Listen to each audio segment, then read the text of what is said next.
Hello, happy Friday to you. I'm sitting here with Dr. Murphy, and we're back. We're back from, how many weeks did we take a break? I don't know, man. I was hoping you forgot all about this. I don't have to do these anymore.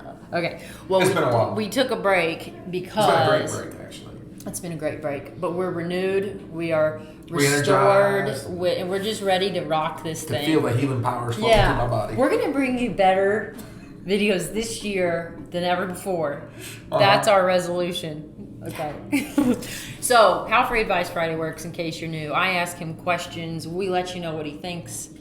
And those questions you submitted usually, or I made up. So, are you ready for this? These two are straight from people's mouths. They want to know. Dr. Murphy. People who are it's Jeopardy or something like that. Your answer has to be in the form of a question.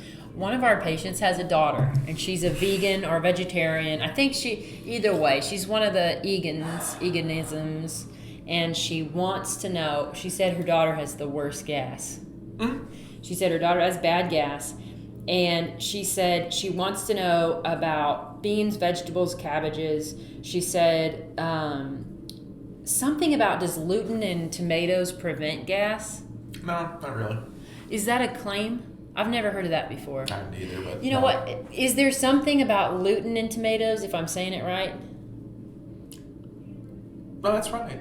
What is it? So what... Is there something about that people think? I don't know. Well, I maybe need to revisit the question. She submitted this before the break, and I don't remember what it was. But anyway, I think her big deal is... These shows are going to be great. Oh, they're going to be better this year. I think her big question was about what to do if you're someone who doesn't want to eat meat, or, you know. And you have a gas problem? And you have a gas problem. Beano? Well, I don't know if that stuff works. You know, a lot of that stuff, if you look at it, like the cabbage, okay, that's a bad one. But if you cook it, it's usually not that bad. Yeah. Now, when you're cooking beans, let them soak in water for 24 hours, and it's usually not that bad. Oh, that's good. Yeah. So you just, like, if you were making beans and cornbread, just put the beans in a bowl of water and put it in your fridge for 24 hours. Then cook them. And that usually takes care of a lot of that stuff.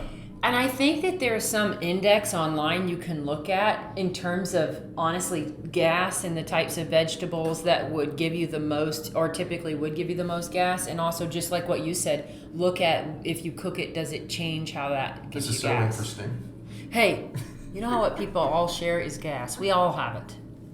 I mean, we all have to go to the bathroom. We all get gas. So much for the New Year videos. Hey, this is good content going down the toilet because you're being negative. It's my fault. It's your fault. It's my fault I get these questions. The success of our videos is up to you. Oh, it's all on my shoulders now. And your negativity. Yeah, okay. All right, so that's that. So there is some information you can look for online that I think will help you with tips just like that. Because guess what? If there's one vegetarian who has gas, they all do. Or a good chunk of them. Yeah, let's take a poll.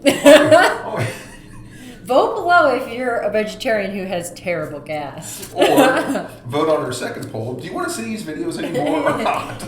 No. Yes, they do. They are dying for them. Okay, my last question for you this Friday is this.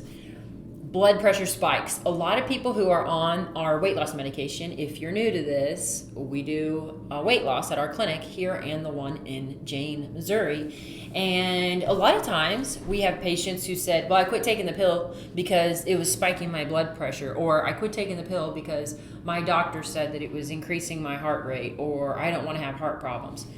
The big one is blood pressure spikes, and doctors telling them to get off phentermine because it's causing their blood pressure spikes. Is that true? And if it is true, let us know what you think. If it's not true, tell us what the heck is going on. All right, here's the definitive answer.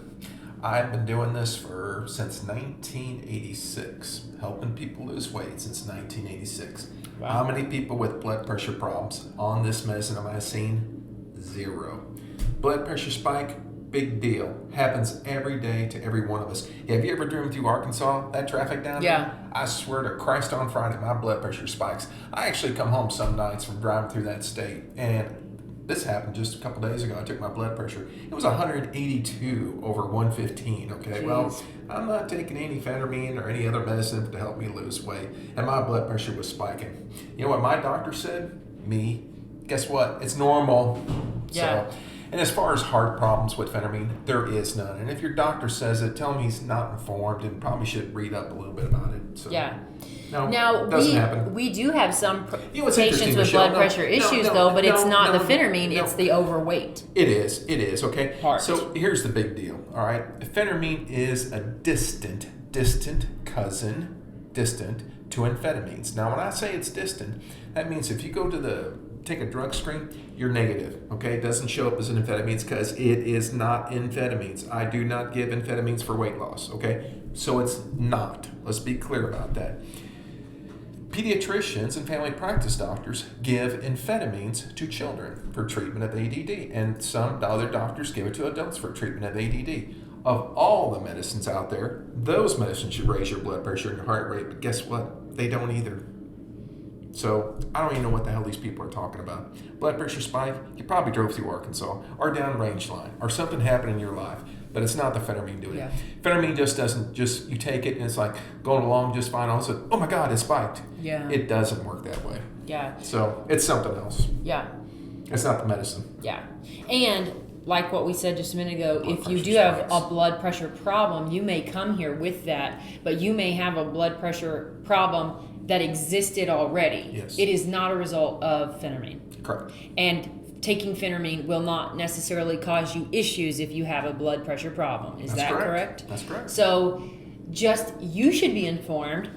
Your doctors that you see outside of here should be informed, but the chances are you're going to hear at some point some myths associated with phentermine just text from us, other email doctors. us, shoot And us just a let us message. know. Yeah. Because All right, come on in. I'll talk to you. Yeah. If you want to join the club and lose weight, fine. If not, I'm fine with that too. Whatever y'all want to do. Cool. Well, those are your questions. Okay. Good. All right. Well, we will see you then on Monday for Mythbuster Monday. Can't wait. Yeah.